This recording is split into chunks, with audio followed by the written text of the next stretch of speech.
भैया, हम भोजपुरी गायक श्री राम सिंह बागी तमाम भोजपुरिया समाज के पर छू के प्रणाम करतानी। हमारा परम आदरणीय शंभू बाबा का मैसेज आइल कि जन्माष्टमी के पर्व पर एगो सोहर गीत गा के सुनाई। तो आज आप लोग के बीच हम लाइव आइल बानी आ सोहर गीत आप लोग के प्रस्तुति कर रहल बानी। सुनी। बाजे लागल बधैया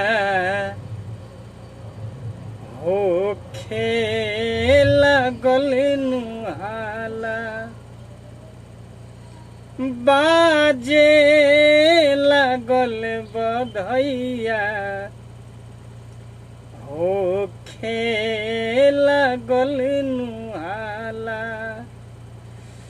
माता यशोदा घरवा जन्म लिहले नंद लाला, बाजे लागल बधैया हो लागल नुहाला, बाजे लागल बधैया हो लागल नुहाला। देखी के बाल रूपवा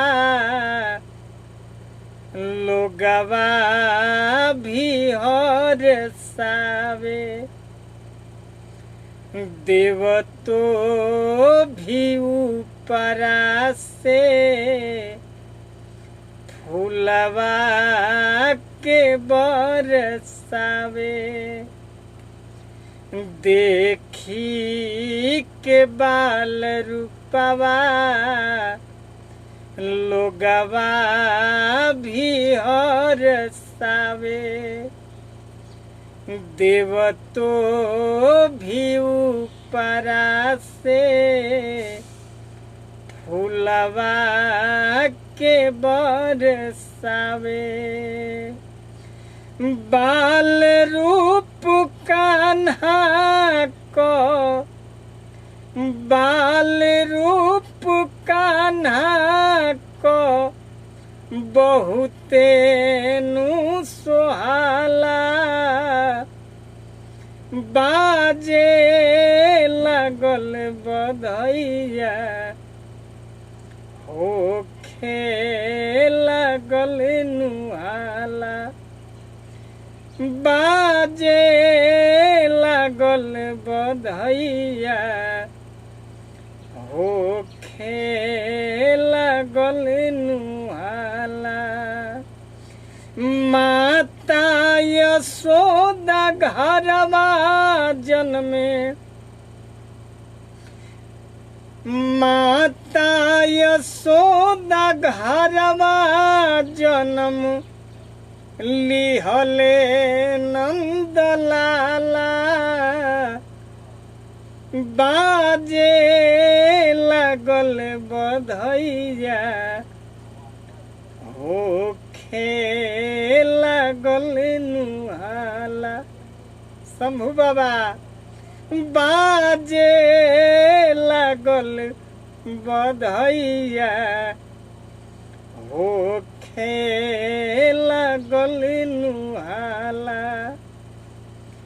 अन्न धन सब लुटावे चानी के सोना, खुशी के मारे गम केला घरवा के कोना कोना। अन्न धन सब लुटावे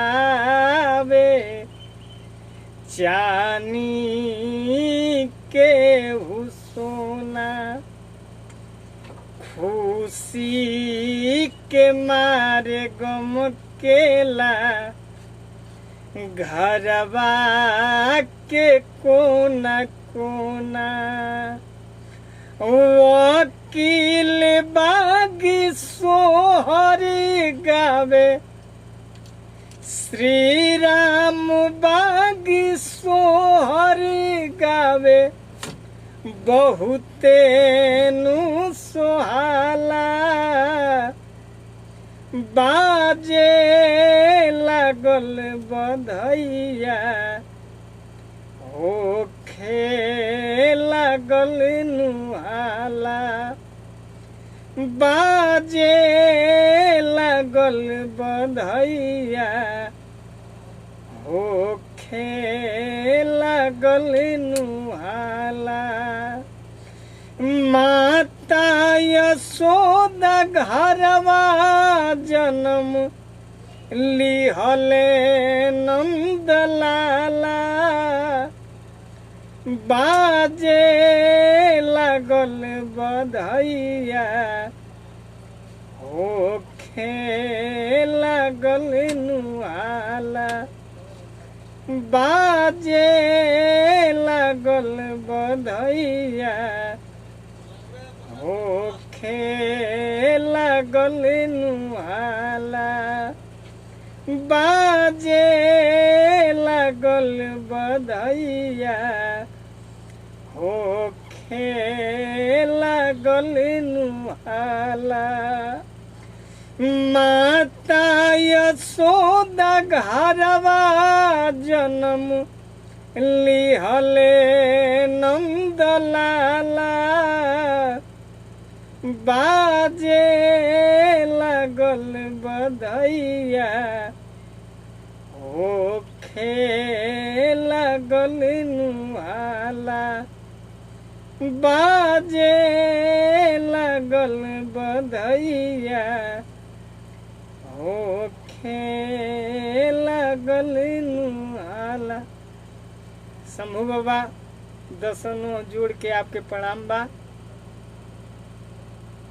आय आपको आशीर्वाद का प्रतीक्षा बा।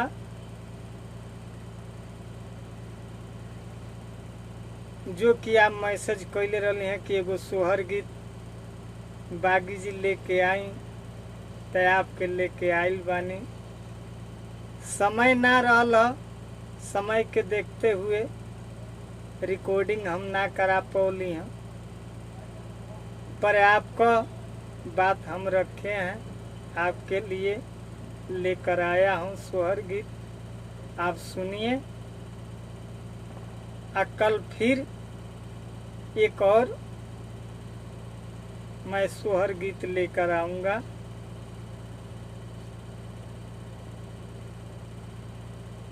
आपके सत सत नमन प्रणाम बा। शंभू बाबा आप ये गाना के सुनी, आशीर्वाद दें। प्रणाम।